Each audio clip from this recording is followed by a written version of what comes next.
Hey guys, welcome back to HelpClick. In this video, I'll be showing you how to change blog template in Shopify. But first, check our special offer in the description. So let's get started.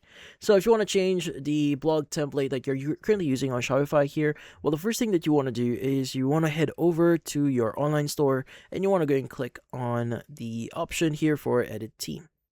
Now, in theme here, what we need to do is you want to go and just click on homepage at the very top here, and you want to look for blog posts. So again, you want to choose blog post here. You want to go and click on create template, and you want to go and just choose whatever name that you want to add here. So let's just say that's going to be a test blog post, and let's go and click on create template.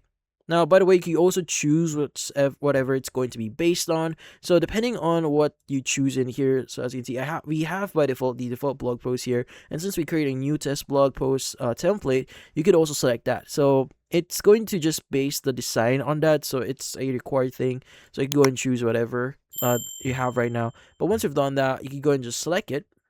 And you can go and just change a few things here. Like, for example, I want to go and change the scheme or color scheme here to a darker one. Let's go ahead and click on save.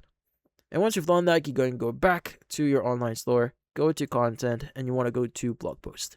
Now, just to give you an idea, this is what my current blog post actually looks like. So it's just a plain one. So if you go to the actual blog post here and go to the bottom right here, you have theme template. You can go and choose that one. You can go and just choose the new template that we just added right now, test blog post. Let's go and choose that one. Click on save. That would basically update the actual look of our test blog. Again, this is what it looks like before.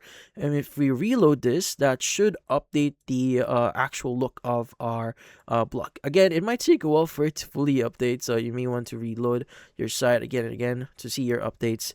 But yeah, so in this case, that's how you basically update or create a new blog template.